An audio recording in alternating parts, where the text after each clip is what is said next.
مسلمانوں سنبھل جاؤ، سنبھل جانے کا وقت آیا، بہت سوئے ہو تم، اب ہوش میں آنے کا وقت آیا۔ جلا ڈالی تھی تم نے کشتیاں اندلس کے ساحل پر، مسلمانوں وہی تاریخ دہرانے کا وقت آیا۔ جہاں سے 313 چلے تھے تم مسلمانوں، انہی ماضی کی راہوں پہ پلٹ جانے کا وقت آیا۔ نبی کی آبرو باقی رہے گی، تم بھی باقی ہو، وگرنہ پھر غلامی میں الجھ جانے کا وقت آیا۔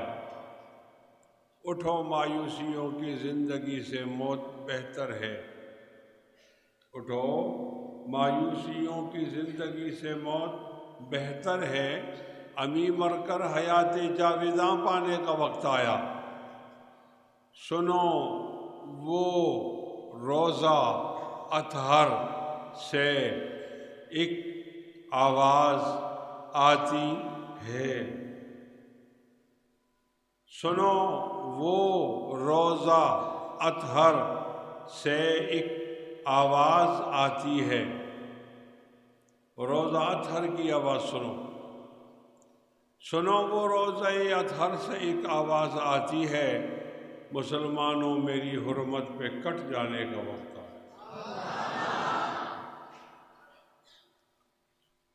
ان اللہ و ملائکتہ یصلون علی النبی یا ایھا الذین آمنوا صلوا علیہ وسلموا تسلیما اللہم صل علی محمد وعلی آل محمد کما صلیت علی ابراہیم وعلی آل ابراہیم انک حمید مجید اللہم بارک علی محمد وعلی آل محمد کما بارکت علی ابراہیم وعلی آل ابراہیم انک حمید مجید سبحانک لا علم لنا الا ما علمتنا انک انت العلیم الحکیم۔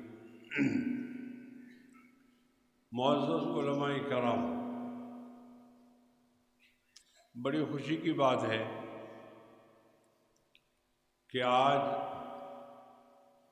21 فروری 2023 یہاں ایک دینی مدرسے اور اپنے علاقے کے معیاری مدرسے مدرسہ عربیہ دربند، جس کے محترم مولانا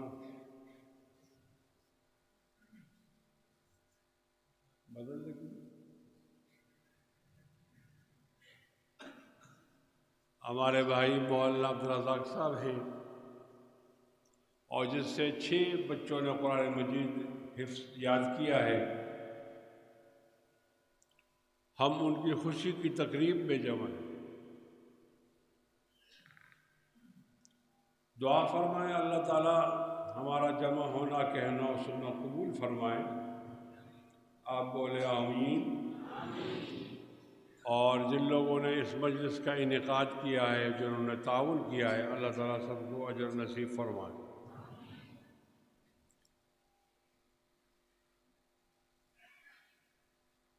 قرآن مجید ایک نظام تعلیم بھی ہے، اور جس نظام تعلیم میں قرآن مجید محور ہے، مرکز ہے، اس کو دینی مدرسہ کہتے ہیں۔ اور ہمارے اسکول کی نظام تعلیم بھی، اسکول کے نظام تعلیم میں صبح 8 بجے سے لے کر 12 بجے تک اس نظام میں قرآن مجید کے لیے جگہ نہیں ہے، حالانکہ سب لوگ مسلمان ہیں، پڑھنے والے بھی مسلمان ہیں اور پڑھانے والے بھی مسلمان ہیں۔ اس کی بنیادی وجہ یہ ہے کہ ہم جب آزاد ہوئے تو ہم نے اپنے لیے کوئی نظام تعلیم متعین ہی نہیں کیا۔ ہندوستان میں جو نظام تعلیم تھا وہی ہمارا نظام تعلیم، اور ہندوستان میں یہ نظام تعلیم انگریزوں سے آیا تھا، لندن سے، برطانیہ سے، تو وہی ہمارا نظام تعلیم۔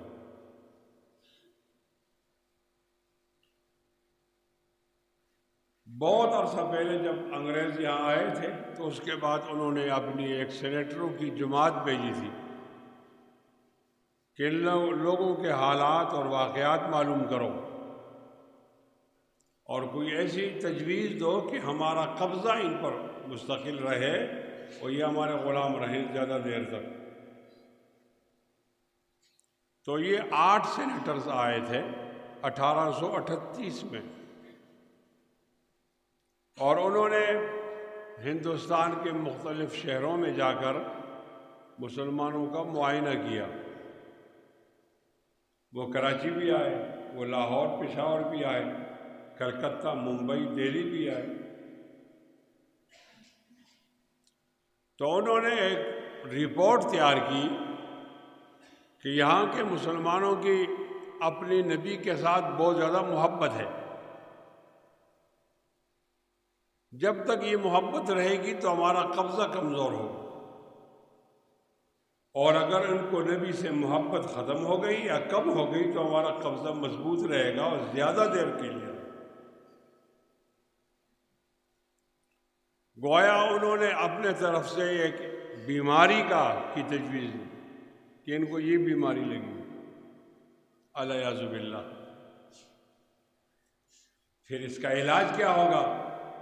تو کا علاج یہ ہے کہ کوئی ایسا نظام تعلیم دے دیا جائے جس میں نبی علیہ الصلوۃ والسلام سے محبت پیدا ہی نہ ہو۔ تو یہ نظام تعلیم جو آپ اسکول میں پڑھتے ہو، یہ ہمیں خراب کرنے کے لیے، اپنے نبی سے دور کرنے کے لیے یہ اس کو لایا۔ انہوں نے اس کے لیے ایک شخص کو تیار کیا، اس کا نام ہے سر سید احمد خان۔ اور اگر آپ نہیں جانتے تو ہمارے وزیر اعظم صاحب نے ایک نوٹ چھاپا ہے، اس میں 4 فوٹو ہیں، ایک زنانہ ہے، 2 مرد ہیں اور ایک داڑھی والا ہے، لمبی لمبی داڑھی، اسی کا نام ہے سر سید احمد خان۔ اور جب وہ جا رہے تھے تو انہوں نے علماء دیوبند کو حکومت نہیں دی، وہ سر سید کے لوگوں کو حکومت۔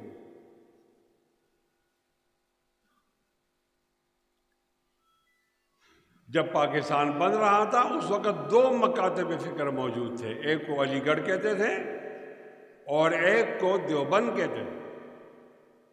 دونوں کے مزاج میں زمین آسمان کا فرق۔ دیوبند والے انگریز سے لڑتے تھے اور علی گڑھ والے انگریز کی خدمت کرتے تھے۔ دیوبند والے پھانسی چڑھتے تھے اور علی گڑھ والے سر کا خطاب لیتے تھے، جاگیریں لیتے تھے، پیسے اور نوکری لیتے ہیں۔ وہی مزاج ان کے نظام تعلیم نے ان کو دیا، اور وہی فرق آج بھی موجود۔ اسکول کا لڑکا جو پڑھتا ہے تو مجبوری پڑھتا ہے، شوق سے تو نہیں پڑھتا، اور مجبوری یہ ہوتی ہے کہ ہمارا بیٹا کل کوئی نوکر بن جائے تو اس کی روزی آسان ہو جائے۔ اللہ کا فضل ہے آج کل جو حکمران آتے ہیں تو نوکری بھی نہیں ملتی، پھر پتہ نہیں ہم کیوں قرآن مجید اتنی عظیم الشان کتاب سے اپنے بیٹے اور بیٹیوں کو محروم کر دیتے۔ انتہائی قابل احترام سامعین، انتہائی قابل احترام سامعین، دونوں مکاتب فکر کے لوگ یہاں موجود ہیں، شاخیں بھی موجود ہیں۔ یہ جو آپ کے پاس مولانا عبدالرزاق کا مدرسہ ہے، یہ دیوبند کی شاخ، اور آپ کے پاس جو اسکول ہے، کالج ہے، یہ علی گڑھ کی شاخ۔ دونوں میں کیا فرق ہے؟ جو مولانا قاسم نانوتوی رحمۃ اللہ علیہ دیوبند کے بانی تھے اور سر سید احمد خان وہ علی گڑھ کے بانی تھے، ان دونوں میں جو فرق ہے وہی فرق آج ان کے فضلاء میں ہے۔ سر سید احمد خان نے اس نظام تعلیم کو لیا تو کس سے لیا؟ وہ جو سینیٹر آئے تھے ان میں بڑے کا نام تھا میکالے، لارڈ میکالے، یہ لارڈ میکالے کا نظام تعلیم۔ ہماری قوم کا زیادہ پیسہ اس پہ لگ گیا ہے، مدرسے پہ نہیں لگا۔ مدرسہ آپ لوگ چلاتے ہو، 5 روپے اور 10 روپے چندہ کر کے آپ سے مانگا جاتا ہے، اور پھر یہ کارگزاری بتائی جاتی ہے کہ ہم نے 6 بچے جو حافظ نہیں تھے حافظ کر دیے، آپ کا پیسہ ٹھیک جگہ پہ لگا۔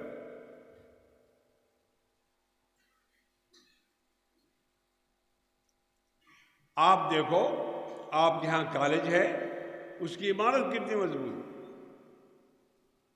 اس میں جو استاد بھرتی ہوتے ہیں 1.5 لاکھ ان کی تنخواہ ہوتی ہے۔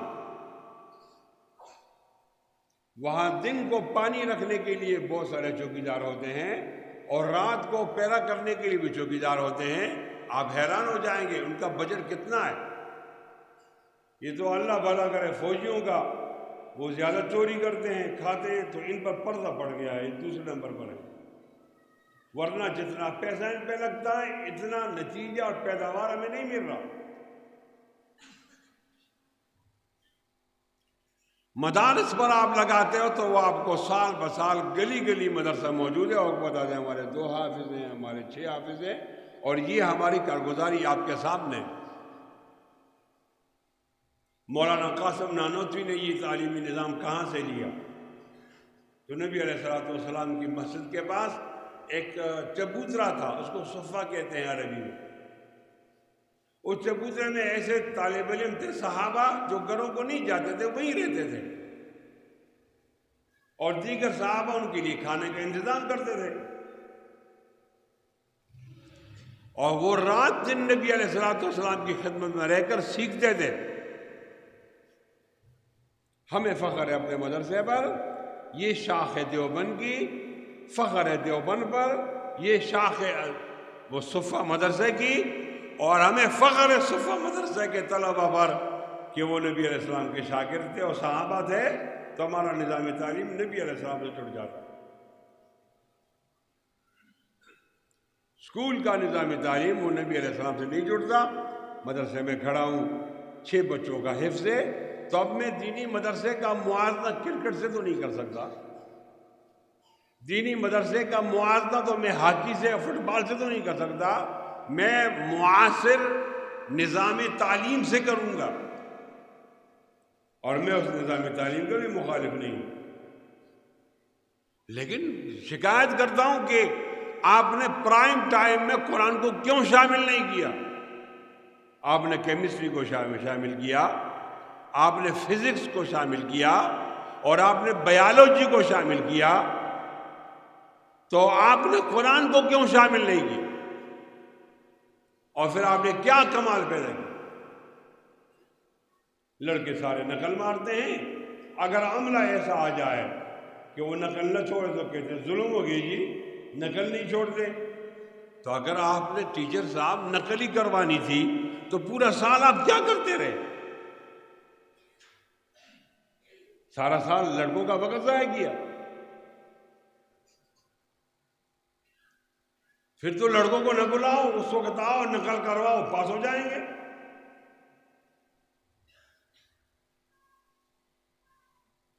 اندازہ آپ لگائیے،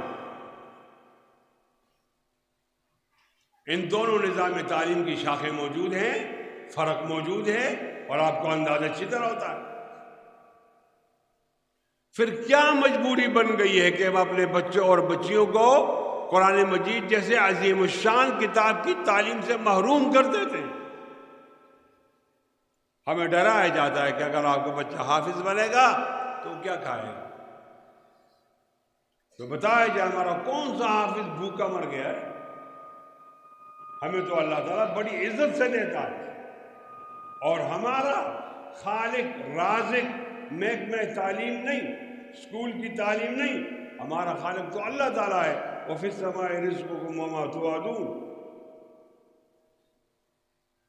جب روزی کے بندوبست اللہ تعالیٰ فرماتے ہیں تو اپنے بچوں کو اتنی بڑی نعمت سے محروم کرنا یہ سمجھ میں نہیں آتا۔ قرآن مجید عظیم الشان ہے، اور اس لیے عظیم الشان ہے کہ اس کا مصنف عظیم الشان ہے، یہ اللہ تعالیٰ کی کتاب۔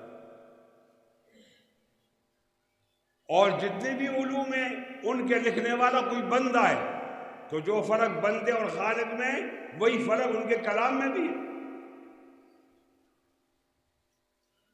کوئی آدمی آپ کے لیے سہولت دیتا ہے، آج کا آدمی لیکن یہ آدمی آج سے 100 سال پہلے کے انسانوں کی ضرورتوں کو نہیں سمجھتا، اور آج سے 100 سال بعد کی ضرورتوں کو بھی نہیں سمجھتا۔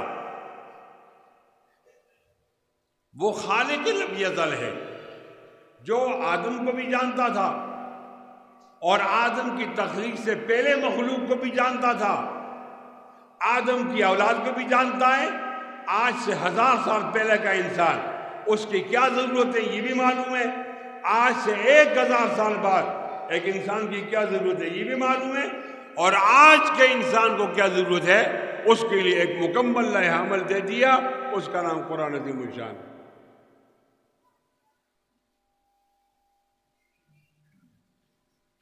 میں عرض کرنا چاہتا ہوں ہمارے حکمرانوں نے اس کو جوڑ دیا دہشت گردی کے ساتھ ڈرانے کے لیے کہ اگر آپ بچوں کو پڑھاؤ گے آپ کو پولیس قتل کرے گی، اگر آپ بچوں کو پڑھاؤ گے تو آپ پر مقدمہ بنے گا، شیڈول 4 میں آ جاؤ گے، آپ داڑھی رکھو گے آپ پر یہ سختی آئے گی، اپنی گھر والی پر پردہ کرو گے تو آپ پر یہ مقدمات بنیں گے۔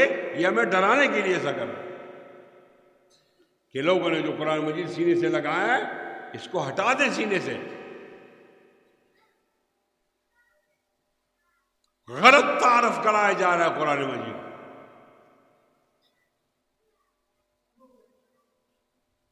قرآن مجید کا بہت غلط تعارف کرایا جا رہا ہے۔ یہ ایک گلاس ہے، اس میں پانی ہے، اس گلاس کو عربی میں ظرف کہتے ہیں اور پانی کو مظروف کہتے ہیں۔ ان دونوں کا حکم ایک ہی ہوگا، اگر پانی پاک ہے تو گلاس پاک ہوگا، اگر پانی پاک، آپ نے اس میں دودھ ڈالا، پانی ڈالا، زمزم ڈالا تو اندر جو کچھ ہے وہ بھی پاک اور برتن بھی پاک، مظروف بھی پاک، ظرف بھی پاک۔ اگر کسی آدمی نے اس گلاس سے پانی کو انڈیلا اور اس کے اندر گندا پانی ڈال دیا، شراب ڈال دی یا پیشاب ڈال دیا، اب گلاس پاک نہیں رہے گا۔ گلاس کا کیا گناہ ہے؟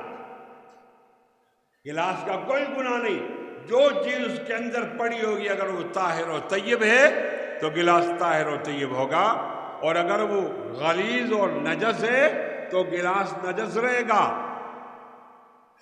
میرا کہنا یہ ہے، میرا ماننا یہ ہے کہ مدرسہ گلاس ہے، اس میں پڑا ہوا دودھ یہ قرآن مجید کی تعلیم ہے، آپ دونوں کو الگ نہیں کر سکتے۔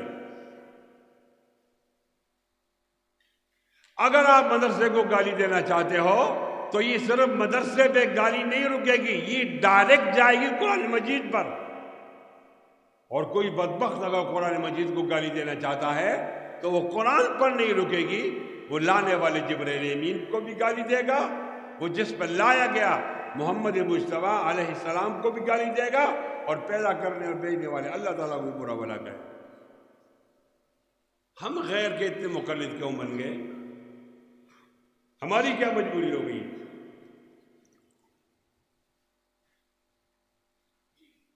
جہاں قرآن پڑھایا جاتا اس کو مدرسہ کہتے ہیں، جہاں قرآن مجید پڑھایا جاتا اس کو مدرسہ ہے، اور جہاں انگریزی پڑھائی جاتی ہے وہ کالج ہے، مدرسہ نہیں۔ آپ دربند کے کالج پہ لکھو دینی مدرسہ، کوئی نہیں مانے گا۔ مولانا عبدالرازق کے مدرسے پہ لکھو کالج، کوئی نہیں مانے گا۔ کالج کا الگ مفہوم ہے اور دینی مدرسے کا الگ مفہوم ہے۔ جہاں قرآن مجید پڑھایا جاتا ہے وہ دینی مدرسہ ہوتا ہے۔ آپ کو مجھ سے بہتر اندازہ ہوگا، یہ پشاور کے پاس ایک جگہ درہ آدم خیر، اس میں یہ غیر قانونی کلاشنکوف بنتے ہیں، تو بنتے ہیں تو پھر وہ بیچتے بھی ہیں، ظاہر جمع کرنے کے جو نہیں بنا دیں۔ ان کا طریقہ یہ ہے کہ جس طرح عام چیزیں بکتی ہیں اس طرح وہ نہیں بکتی۔ ایک آدمی سے ٹیلی فون پر بات کرتے ہیں مانسرے میں کس کو چاہیے، تو ایک آدمی درمیان میں کیریج کرتا ہے، اس کی یہ ذمہ داری ہوتی ہے کہ میں 5000 لوں گا اور ایک کلاشنکوف کو پہنچاؤں گا اور 2 کے 10 اور 3 کے 15، یہ کیریج والا ہوتا ہے۔ تو میں فرضی نام بناتا ہوں اس کا کہ وہ جو آدمی وہاں درہ آدم خیل کے اندر کلاشنکوف بناتا ہے، اس کا میں نام رکھتا ہوں زیارت گل، اور جس آدمی کے پاس وہاں بھیجا جاتا ہے اس کا میں نام رکھتا ہوں پرویز، اور جو آدمی لا رہا ہے، لے جا رہا ہے، اس کا نام جاوید۔ یہ 3 الگ الگ کردار۔ زیارت گل کا کردار ہے کہ وہ مال بھیجے گا، جاوید اٹھا کے لائے گا، پرویز کو پہنچائے گا، آگے سپلائی پرویز کرے گا، آگے بیچے گا۔ یہ کام تو ہوتا ہے پولیس کی ملی بھگت سے۔ چلو کوئی نیا ایسا چویا، اس کو پتہ نہیں تھا یا اس کو جوش تھا، اس نے کیریج والے کو پکڑا تو سب سے پہلے سوال کرے گا یہ کلاشن آپ کی ہے؟ وہ کہتے ہیں نہیں۔ کس کی ہے؟ یہ درہ آدم خیل میں زیارت گل خانے اس کی ہے۔ کہاں لے جا رہے ہو؟ میں تو کیریج کر رہا ہوں۔ کہاں لے جا رہا ہوں؟ میں مانسرے کے اندر پرویز نام آدمی اس کو دے رہا ہوں۔ لیکن جب ایف آئی آر بنے گی تو جاوید پر بھی بنے گی، پرویز پر بھی بنے گی اور زیارت گل پر بھی بنے گی، اس لیے کہ یہ تینوں گناہ میں شریک ہیں۔ اور اگر کیس چلے گا عدالت میں تو تینوں کو ایک جیسی سزا ملے گی۔ میں نے یہ مثال دے کر جو بات سمجھانا چاہتا ہوں، کیا کر رہے ہو؟ جب تم قرآن مجید کے لیے کوئی لفظ منتخب کرتے ہو، یہ براہ راست ان 3 کرداروں کو پہنچ جاتا ہے۔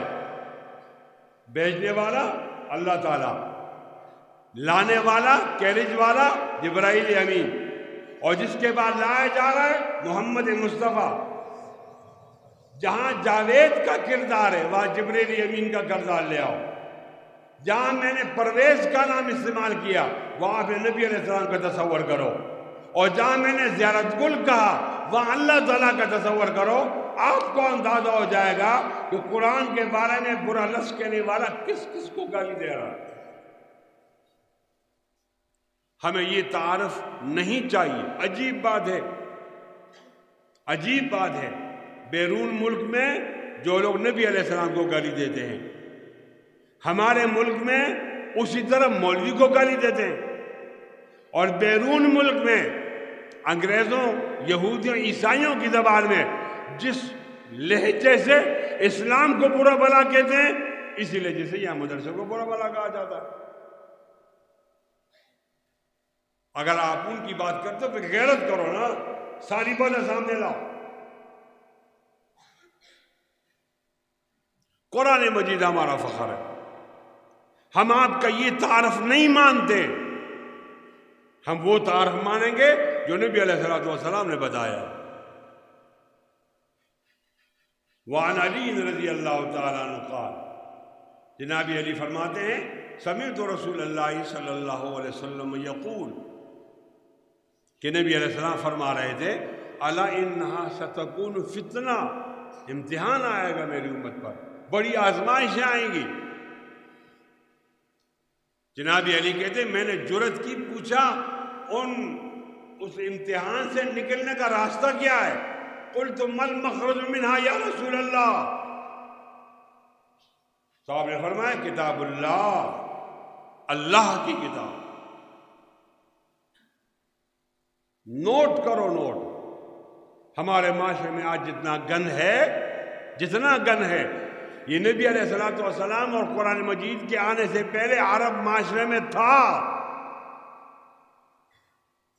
آج وہ گناہ سائنٹیفک ہو گیا ہے، اس وقت سائنٹیفک نہیں تھا۔ آج یہ گناہ پھیلتا ہے ٹیکنالوجی کے ذریعے، وہاں ٹیکنالوجی نہیں تھی۔ آج یہ گناہ بڑھتا ہے سائنس کے ذریعے، وہاں سائنس نہیں تھی، گناہ تو تھا۔ آپ گناہ کی کون سی قسم دیکھو اور پھر ان معاشرے پر اس کو فٹ کرو تو آپ کو معلوم ہوگا کہ یہ گناہ وہاں بھی موجود تھا۔ آج لوگ شراب پی رہے ہیں، وہاں شرابی تھے. آج لوگ زنا پہ فخر کرتے ہیں، وہاں زنا ہوتا تھا. آج لوگ چوری کو بہت فخری انداز سے بتاتے ہیں، وہاں چور تھے. وہاں جس طرح آج راستے میں روکا جاتا ہے ڈاکو قطاع الطریق، وہاں تھے. اس وقت ایسے لوگ بھی موجود تھے. بڑے بھائی نے چھوٹے بھائی کے پلاٹ میں قبضہ کیا، وہ قابضین اس وقت تھے. ماں کا نافرمان، وہاں ماں کے نافرمان تھے. مشرک، وہاں مشرک تھے. بدعتی، وہاں بدعتی تھے. رسم و رواج و قرآن و سنت سے زیادہ اہمیت دینے والے یہ لوگ موجود تھے. اور حالت یہ تھی تہذیب کے لحاظ سے کہ اس وقت دو سپر پاور تھے، روم اور فارس. دونوں نے ان پہ حکومت کی اور پھر چھوڑا کہ یہ لوگ قانون کو نہیں مانتے، رول آف لا کو نہیں مانتے، یہ مہذب لوگ نہیں ہیں، ان پہ حکومت کرنا فضول ہے. لیکن جب قرآن عظیم الشان آیا، انہوں نے تمام بیماریوں کو جڑوں سے نکال دیا. وہ لوگ جو گم کردہ راہ تھے، وہ لوگ جو گم کردہ راہ تھے، وہ لوگ دوبارہ ہادی بن گئے، لوگوں کو راستہ بتانے لگے. جو اندھے تھے حق بیان دیکھتے ہوئے، وہ آپ حق بیان بھی کر رہے، لوگوں کو بتا بھی رہے. مولانا الطاف حسین حالی نے بہت اچھا نقشہ کھینچا ہے. کبھی پانی پینے پلانے پہ جھگڑا، کبھی پانی پینے پلانے پہ جھگڑا، کہیں گھوڑا آگے دوڑانے پہ جھگڑا.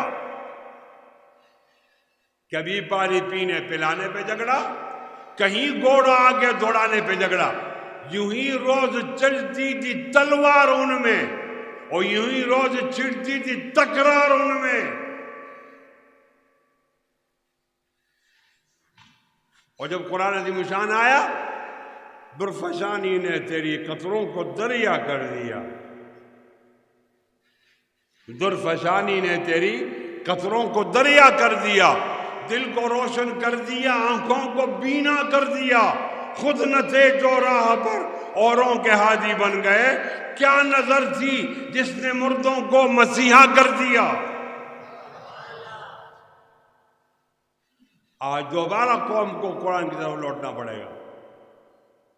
آج ہمارا ملک دیوالیہ ہو گیا ہے. چوروں نے اتنی چوری کی، ترس نہیں کیا ملک میں. آج دوبارہ اسی قرآن مجید کے دامن میں جانا ہوگا تو ملک اٹھے گا، ترقی کرے گا. تم نے جو تعارف کیا یہ غلط ہے. یہ قرآن مجید کا تعارف نہیں.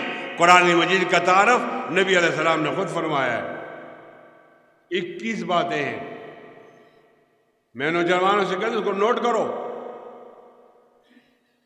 جناب علی کہتے ہیں کہ اللہ کے رسول فتنوں سے نکلنے کا راستہ کیا ہے؟ تو وہ جواب دیتے ہیں کتاب اللہ، اللہ کی کتاب، اللہ کی کتاب.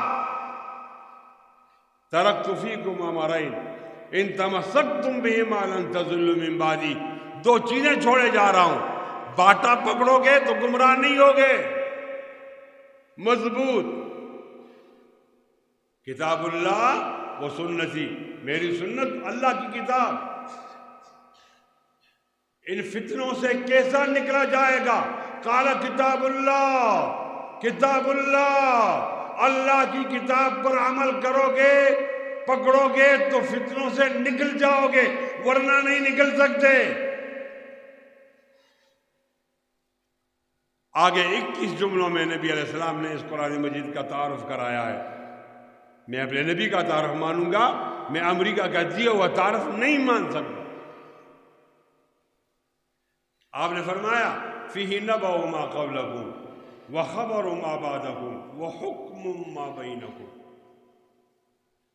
3 فیہ نبأ ما قبلکم، پچھلی امتوں کے احوال ہے، کیسے غرق ہو گئے. وخبر ما بعدکم، بعد میں آنے والے حالات ہے. آپ پر موت آئے گی، چھوٹی قیامت آ جائے گی، آپ برزخ میں چلے جاؤ گے، پھر بڑی قیامت آ جائے گی. بڑی قیامت کے بعد لوگوں کو اٹھایا جائے گا قبروں سے، پھر حساب کتاب ہوگا، کسی کو جنت ملے گی، کسی کو دوزخ، یہ بھی اس کے اندر حالات ہیں۔ فیہ نبأ ما قبلکم وخبر ما بعدکم وحکم ما بینکم، تمہارے جھگڑوں کا، اختلافات کے اس کے اندر حل موجود ہے۔ فلا وربک لا یؤمنون حتی یحکموک فیما شجر بینہم ثم لا یجدوا فی انفسہم حرجا مما قضیت ویسلموا تسلیما۔ وہ آدمی مومن نہیں ہے کہ آپ پہ ایمان تو لاتا ہے لیکن آپ کو جج نہیں مانتا، آپ کو قاضی نہیں مانتا، آپ کی شریعت کے مطابق فیصلہ نہیں کرتا، مومن نہیں۔ اور جب فیصلہ اس کے خلاف آ جائے تو دل کے اندر کوئی تنگی محسوس نہیں کرے گا۔ وہ یسلم تسلیما، سرنڈر ہو جائے، سرنڈر ہو جائے۔ ہم بھی شریعت مانتے ہیں لیکن وارے والی شریعت ہو، نقصان والی شریعت کے لیے ہم تیار نہیں۔ فیہ نبأ ما قبلکم وخبر ما بعدکم وحکم ما بینکم، تمہارے اختلافات کو ختم کرنے کا قرآن مجید میں حل موجود ہے۔ 3 نمبر 4 هو الفصل، سنجیدہ کتاب ہے، لیس بالہزل، اس میں مذاق نہیں ہے۔ ہمارے ایک بزرگ گزرے، وہ عیسائی تھے، پھر مسلمان ہو گئے، پھر ہمارے بہت بڑے مناظر، پہلے انجیل کے عالم تھے تو انجیل کی طرف سے دفاع کرتے تھے انجیل کا، اور بعد میں جب مسلمان ہوئے تو وہ قرآن مجید کا دفاع کرتے تھے۔ ان کا نام تھا احمد دیدات، فوت ہو گئے، احمد دیدات۔ اس نے ایک یہودی راہب کو، عیسائی راہب کو کہا کہ تمہاری کتاب کے اندر تو مغلظات ہیں انجیل میں۔ تو اسے کہا نہیں ہے، تو اسے کہا تم ٹی وی کے سامنے ذرا فلاں صفحہ پڑھ کے دکھاؤ۔ ایک صفحہ ایسا تھا کہ کوئی اپنی بیوی، بیٹی اور بہن کے ساتھ انجیل کا وہ صفحہ نہیں پڑھ سکتا۔ اور یہ قرآن مجید کو دیکھیے، لا یاتیہ الباطل من بین یدیہ ولا من خلفہ تنزیل من حکیم حمید۔ هو الفصل، وہ ایک سنجیدہ کتاب ہے، لیس بالہزل، اس کے اندر مذاق نہیں۔ 5 من ترکہ من جبار قسمہ اللہ، اور جو کسی ظالم بادشاہ کی وجہ سے قرآن کو چھوڑ دے گا، اللہ کاٹ کاٹ کے رکھ دے گا۔ وَمَنِ ابْتَغَى الْهُدَى فِي غَيْرِهِ أَضَلَّهُ اللَّهُ، جو قرآن کے علاوہ ہدایت تلاش کرے گا اور ترقی، اللہ اس کو گمراہ کر دے گا۔ یہ 7 باتیں ہو گئی ہیں، 14 رہتی ہیں۔ توجہ چاہوں گا، نوجوانوں سے کہہ رہا ہوں کہ اس کو اپنے بات نوٹ کرو، یہ قرآن مجید کا مکمل تعارف ہے۔ فیہ نبأ ما قبلکم 1 وخبر ما بعدکم 2 وحکم ما بینکم 3 هو الفصل 4 لیس بالہزل 5 من ترکہ من جبار قسمہ اللہ یہ 6 ومن ابتغى الهدى في غیرہ اضلہ اللہ۔ 3 اور باتیں بھی آ رہی ہیں، ہوا حبل اللہ المتین، ہوا الذکر الحکیم، ہوا الصراط المستقیم۔ 7 پہلے اور 3 10۔ ہوا حبل اللہ المتین، وہ اللہ کی مضبوط رسی ہے،